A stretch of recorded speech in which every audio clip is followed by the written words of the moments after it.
조국혁신당 김선민 당대표 권한대행과 전화로 연결을 해서 여러 가지 이야기를 나눠보도록 하겠습니다. 안녕하십니까? 네, 안녕하십니까? 네. 김선민입니다. 네.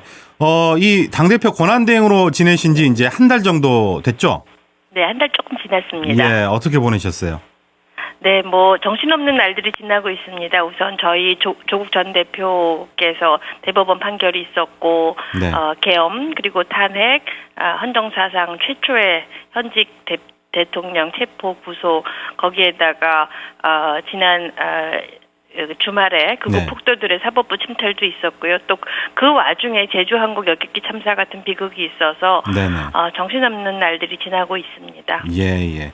저희도 이렇게 이제 정치적인 이야기지만 좀 밝은 이야기를 나누면 좋을 텐데 정말 네. 온 국민이 이렇게 사건 사고가 끊이지 않다 보니까 트라우마를 겪는다 이런 네.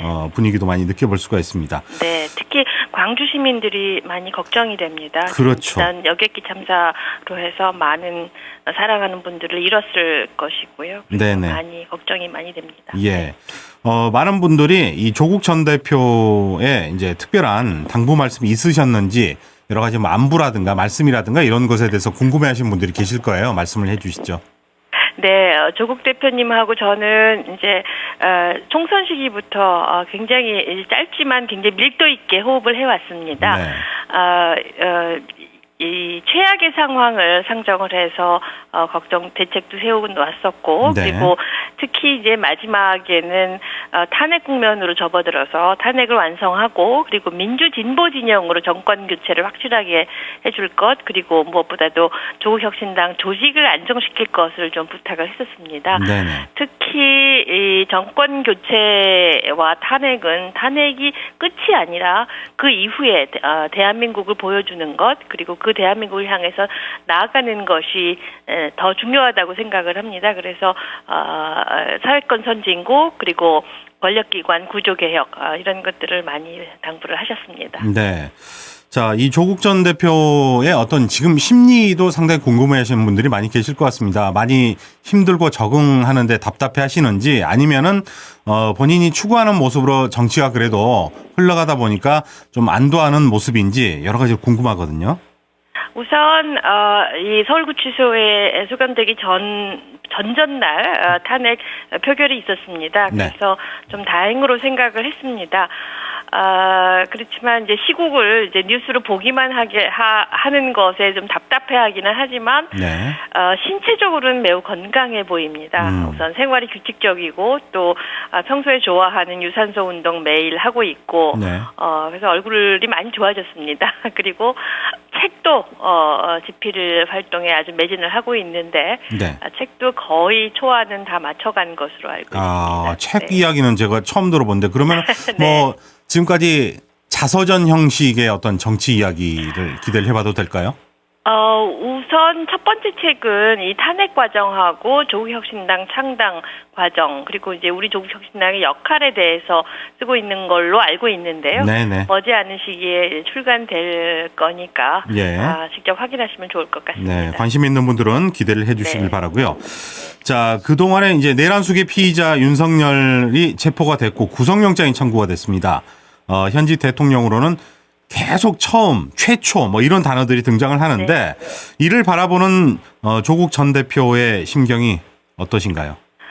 우선 윤석열 씨가 서울구치소로 수감된다는 소식을 듣고 만나고 싶어 했는데 아직 만나지 못한 걸로 알고 있는데 약간 그 점은 아쉬울 것 같은데요. 네네네. 어찌되었든 탄핵 완결이 되어가고 있고, 그리고 체포 구속이 된 것에 대해서 조금은 안심을 했을 것 같습니다. 네. 오히려 저한테 조급해하지 말라고 많이 이야기를 하시고요. 네네. 그리고 이제 지금 현재는 이 내란 세력의 완전한 처벌, 그리고 탄핵 너머의 대한민국에 대해서 고민을 시작한 것 같습니다. 네네. 자, 이 윤석열 씨가 내란수계 혐의 등으로 체포된 후에 황현선 조국혁신당 사무총장이 자신의 페이스북에 조 전 대표가 남긴 자필 편지를 공유를 했어요. 네. 예, 좀 더 많은 분들이 알 수 있도록 그 편지의 내용과 의미를 해석을 해 주시죠. 네, 우선 내란수계 윤석열이 체포되었다는 말, 그리고 국민의 정당한 분노가 또 국민의 굳센 연대가 승리한 것이다. 조국혁신당은 3년은 너무 길다의 약속을 지켜냈다. 네. 앞으로 이게 가장 중요합니다. 이제 민주정부 수립과 사회 대개혁으로 나아가야 합니다.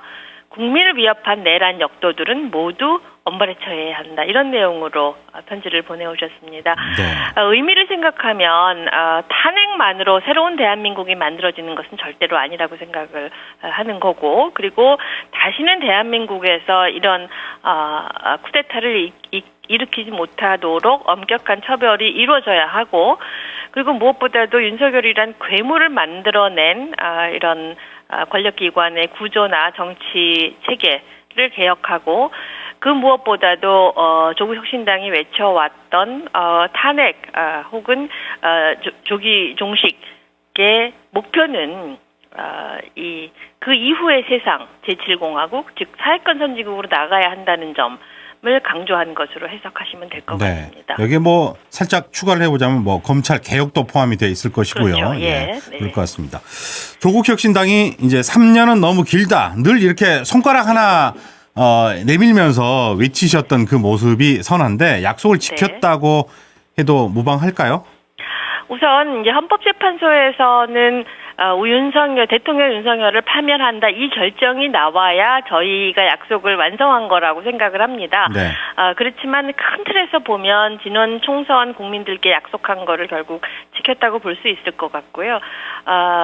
저희 1년 만에 공약을 완성하는 최초의 정당이 될 것 같습니다. 네, 그렇지만 방심하지 않고 최선을 다할 예정입니다. 네.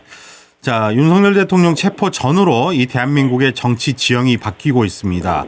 근데 이제 또 여론조사는 오히려 여당 쪽이 살짝 높은 쪽으로 나오기도 하는데요. 자, 조국혁신당은 어떻게 이 상황을 바라보고 계십니까?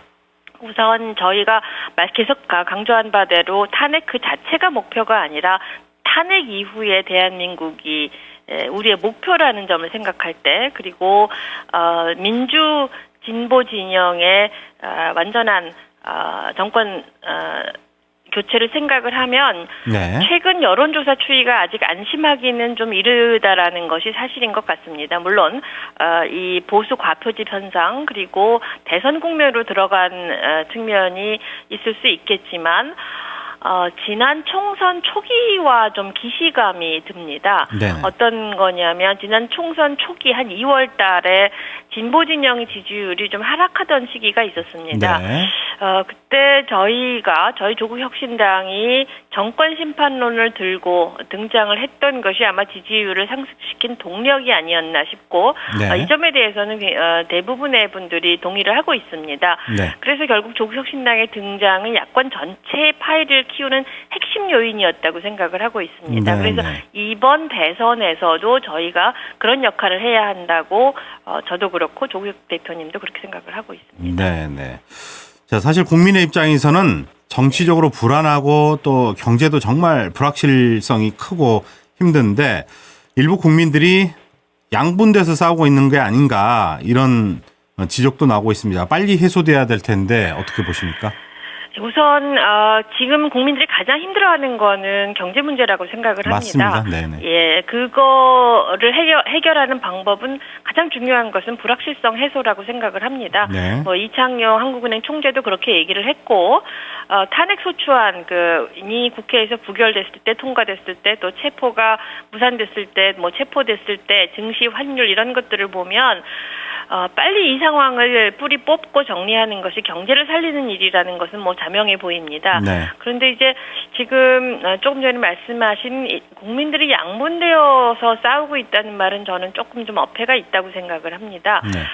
지금 이제 양분돼서 싸우고 있다라는 것은 보수와 진보로 사회적인 방향을 놓고 대치하는 국면이라면 그 표현이 맞을 수도 있겠습니다만, 지금 상황은 폭력과 평화, 또 평화와 폭력, 그리고 합법과 불법, 이성과 광기 대치라고 생각을 합니다. 네네. 그래서 폭력, 불법, 광기 집단, 특히 배후 세력은 발본색원하고 일벌백계 하는 것이 필요하다고 생각을 합니다. 그래서 그런 점에서는 양분돼서 싸우고 있다라기보다는 네. 일부 이 폭력, 불법, 광기 집단들을 빨리 도려내는 것이 가장 네네. 중요하다고 생각을 합니다. 예, 저희도 뭐 그 폭력이나 폭동을 옹호해서 양분돼 있다 이런 질문을 드린 건 아니니까요. 네, 오해를 알고 있습니다. 예, 네. 풀어주시길 바라고.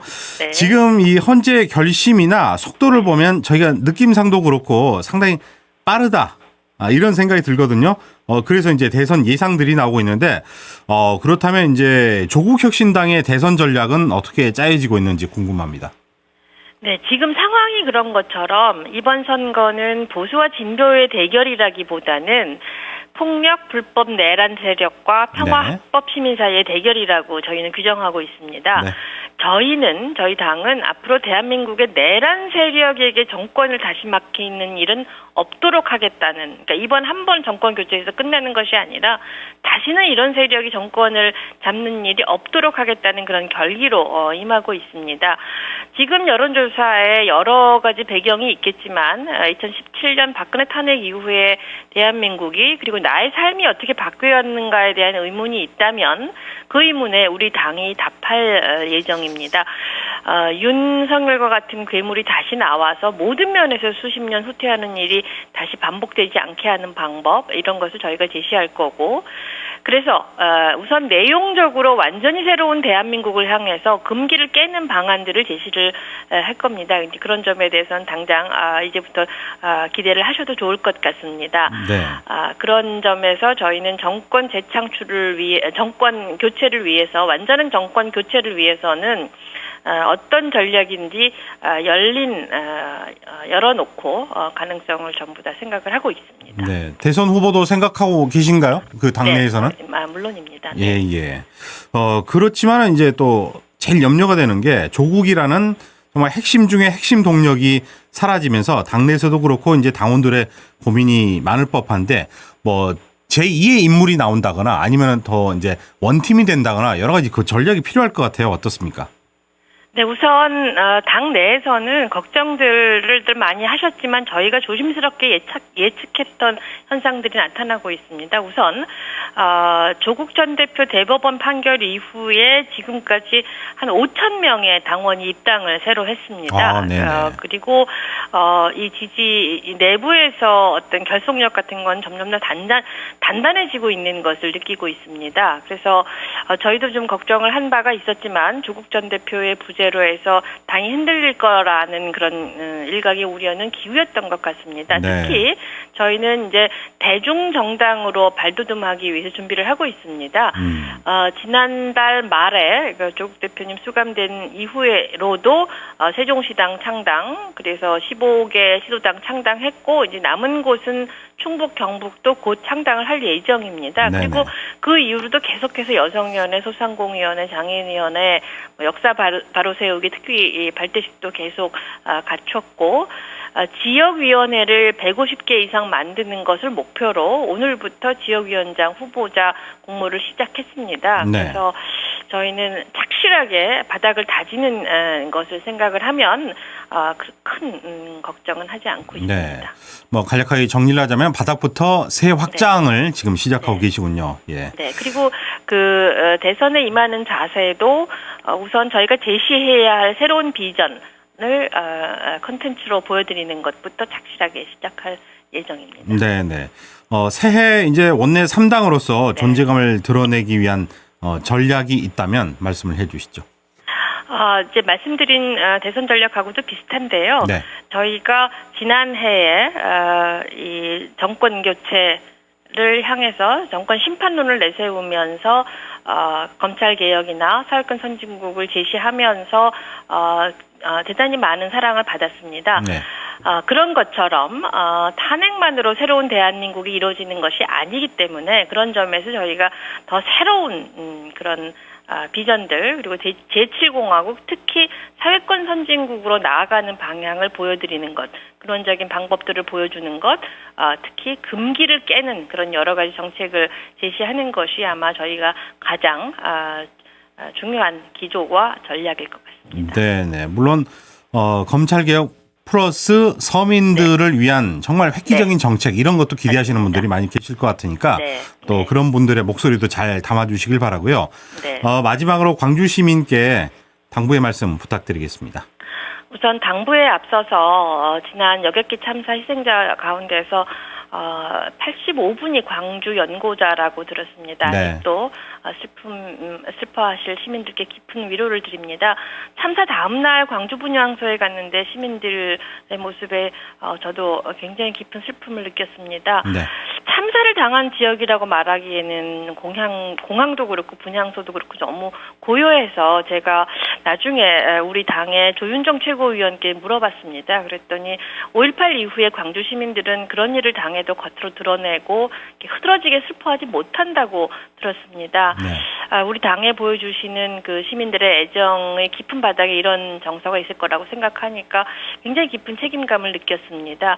사실 광주는 저희 창당 1년도 안 된 조국 혁신당을 원내 3당으로 만들어주신 가장 큰 역할을 해주신 지역입니다. 네. 지난 총선 비례대표 투표에서 17개 광역시도 가운데서 가장 득표율이 높은 곳이 광주였습니다. 네.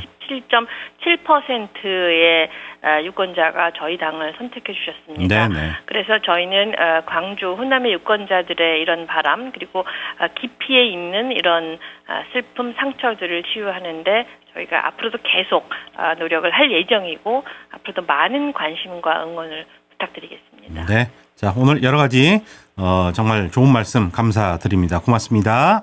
네, 감사합니다. 네. 자, 지금까지 조국혁신당 김선민 당대표 권한대행과 함께했습니다. 언제 어디서나 내 손 안의 뉴스 광주 MBC 뉴스 유튜브 구독으로 함께하세요.